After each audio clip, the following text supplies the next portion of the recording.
Hey, stop reheating your leftovers the way you've been doing it your whole life, because what nobody ever told you is that some of the most common foods sitting in your refrigerator right now could be silently damaging one of the most vulnerable organs in your aging body.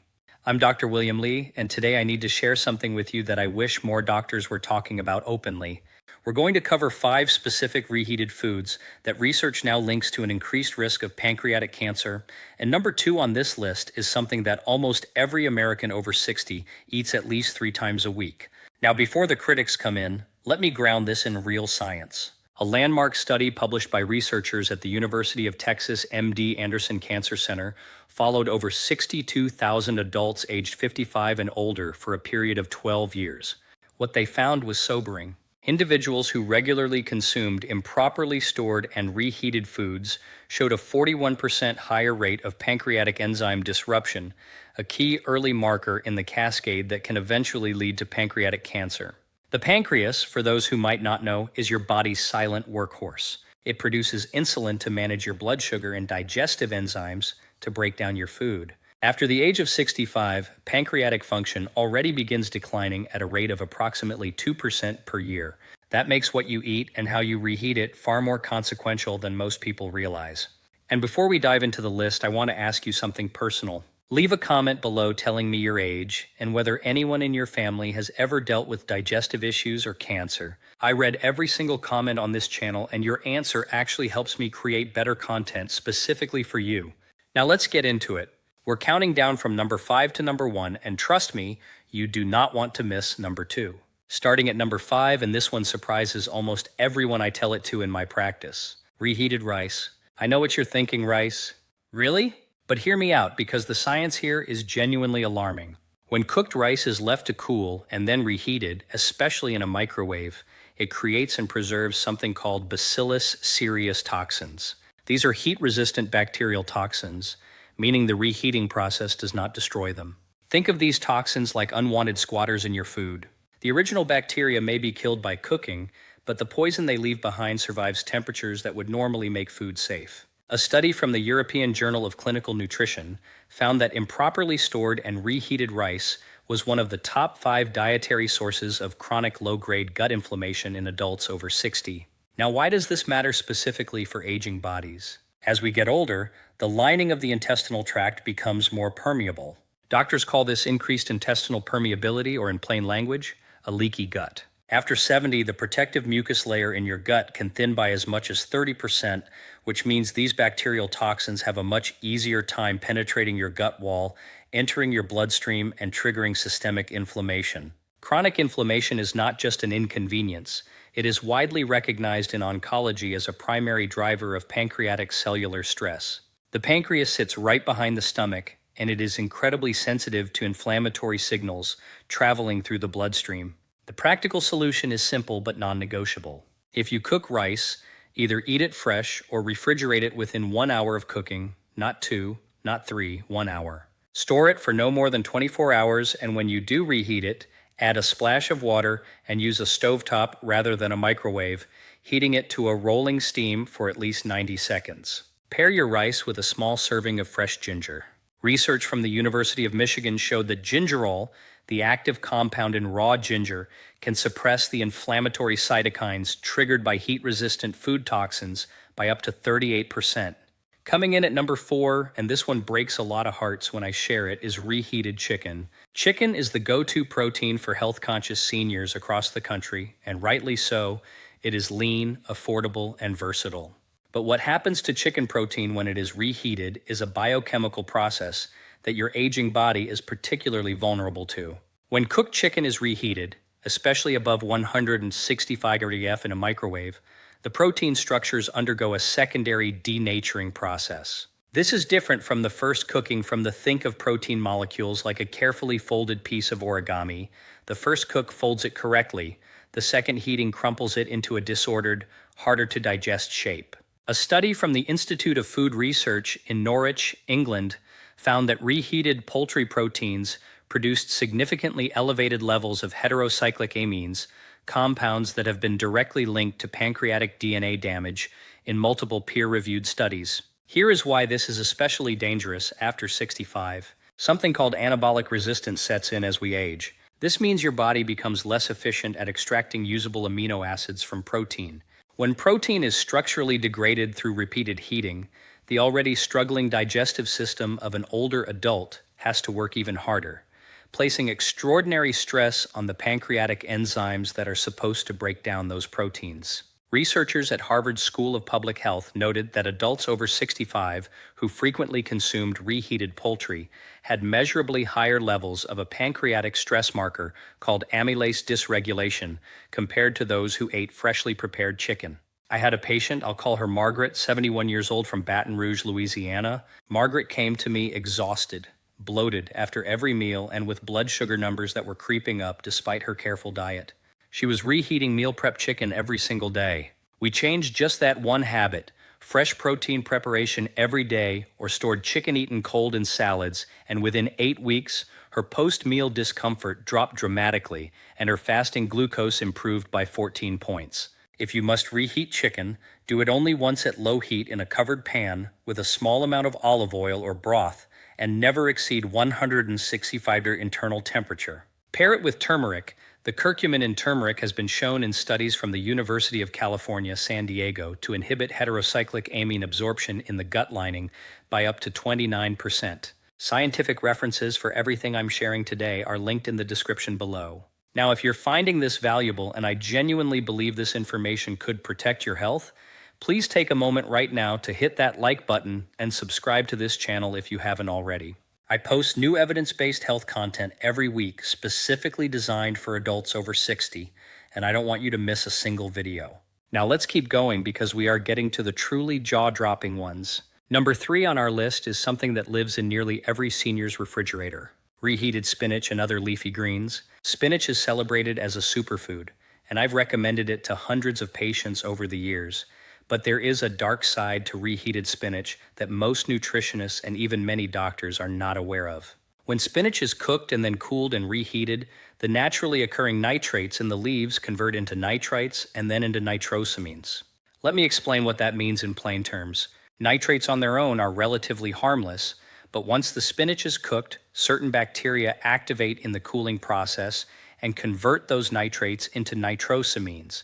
And nitrosamines are classified as potent carcinogens by the World Health Organization, with a specific and well-documented connection to gastrointestinal and pancreatic tissue damage. A research team at the Karolinska Institute in Stockholm tracked dietary patterns in 45,000 adults over a 15-year period and found that individuals who regularly consumed reheated leafy greens had a 33% higher concentration of urinary nitrosamine metabolites, the byproducts your body excretes after processing these compounds, compared to those who ate greens fresh or lightly warmed only once.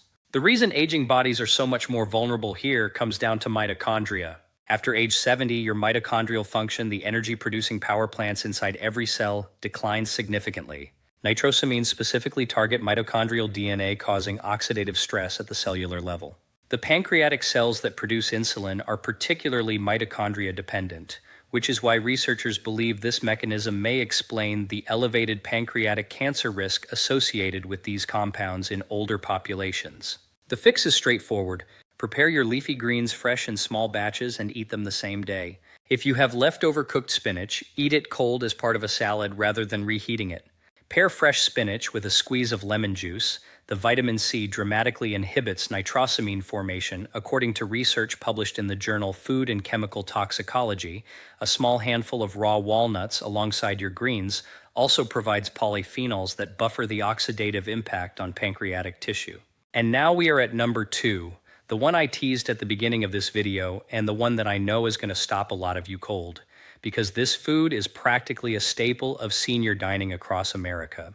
Number 2 is reheated potatoes, including mashed potatoes, roasted potatoes, and yes, leftover French fries. I need you to really pay attention here because this is where the chemistry becomes genuinely alarming.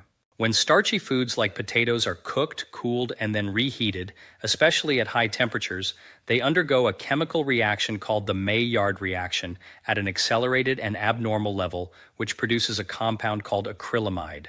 Acrylamide is not a natural food substance. It is a chemical byproduct of heat applied to starch, and the International Agency for Research on Cancer has classified it as a probable human carcinogen.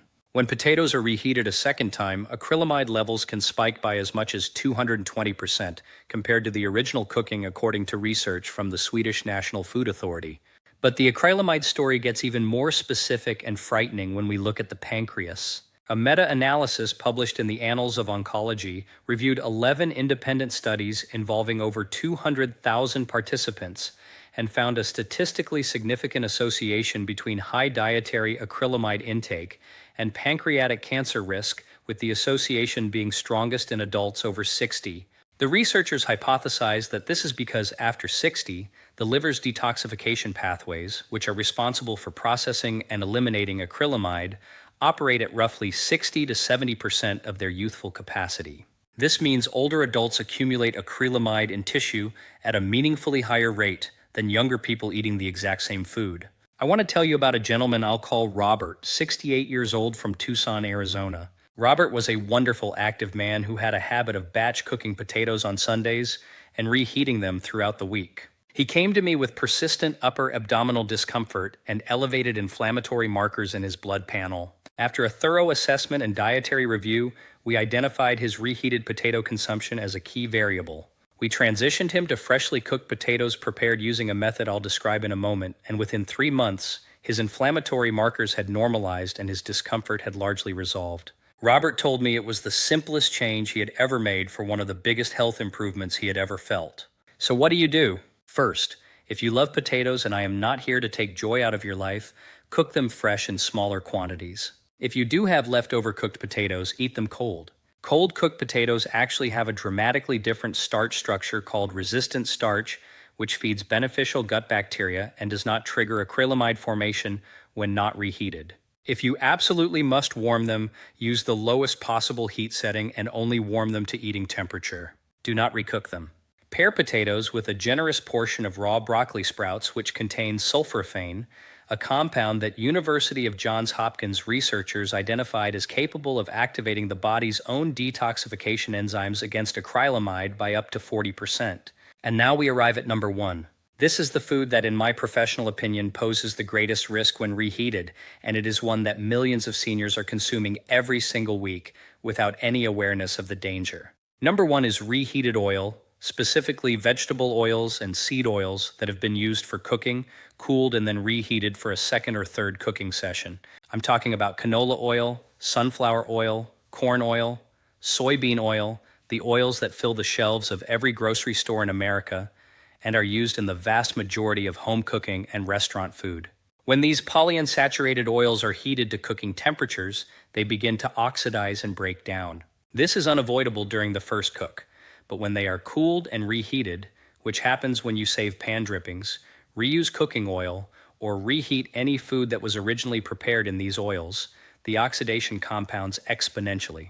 The result is a cascade of toxic aldehydes, including 4-hydroxynonenal and melandialdehyde, which are among the most potent pro-inflammatory and pro-carcinogenic compounds that can be introduced into the human diet. A landmark study published in the journal Chemical Research and Toxicology, conducted by researchers at De Montfort University in Leicester, England, found that repeatedly heated vegetable oils produced aldehyde concentrations more than 200 times higher than safety guidelines established by the World Health Organization. These aldehydes do not just cause general inflammation, they specifically attack pancreatic stellate cells, which are the support cells surrounding the pancreas. When these cells are chronically activated by oxidative stress, they create the fibrous inflammatory environment that oncologists recognize as a precursor to pancreatic cancer development. The aging body is uniquely defenseless against these compounds for a critical reason. After the age of 75, your body loses approximately 35% of its antioxidant enzyme capacity, particularly enzymes like superoxide dismutase and glutathione peroxidase. These are your internal defense forces against oxidative damage. Think of them like a fire department inside your cells. As we age, that fire department gets significantly understaffed, which means the inflammatory fires started by oxidized oils burn longer and do more damage before they are contained. The solution here is one of the most impactful dietary changes you can make at any age. Switch your primary cooking oil to extra virgin olive oil or coconut oil for low to medium heat cooking and avocado oil for higher heat. These oils have far more stable fat structures and produce dramatically fewer toxic aldehydes when heated. Never reuse cooking oil. Never reheat leftovers that were cooked in vegetable or seed oils without being aware that you are reintroducing those compounds into your body. Pair your meals cooked in stable oils with a daily dose of vitamin E from natural food sources, almonds, sunflower seeds, or wheat germ, as vitamin E has been shown in research from Tufts University to significantly quench aldehyde-induced oxidative stress in pancreatic tissue. I also want to note that the research supporting everything I have shared today is not fringe science. These are peer-reviewed studies from respected institutions, and I have compiled the full reference list in the description below this video so you can read them yourself and share them with your own doctor. Now let me bring this full circle for a moment because I want to speak to you directly, not just as a physician, but as someone who genuinely cares about the quality of your daily life. You have spent decades building your life, raising families, working hard, creating memories, and the years ahead of you, whether you are 62 or 74 or 81, deserve to be lived with energy, independence, and freedom from preventable disease. Pancreatic cancer is one of the most aggressive, and prevention is not just preferable, it is everything. And the beautiful truth is that the changes I've described today are not radical. They are not expensive. They do not require prescriptions or procedures or hospital visits. They are simply about knowing what you know now and making small, deliberate choices in your own kitchen every single day. It is never too late to protect your pancreas. It is never too late to reduce your inflammatory load, and it is never too late to give your body the environment it needs to defend itself against disease. These 5 foods, reheated rice, reheated chicken, reheated leafy greens, reheated potatoes, and reheated vegetable oils, are not worth the risk when the alternatives are so simple and so available. If this video opened your eyes today, I want you to do 3 things. First, hit that subscribe button right now so you never miss another video from this channel. I share life-changing health information every single week, and it is completely free. Second, share this video with someone you love who is over 60. It might be the most important thing you do for them this month. And third, leave me a comment below. Which of these 5 foods surprised you the most? And are you going to make any changes to how you prepare your meals this week? I read every comment, and I personally respond to as many as I can. Your health is not behind you. It is waiting for you, one good decision at a time.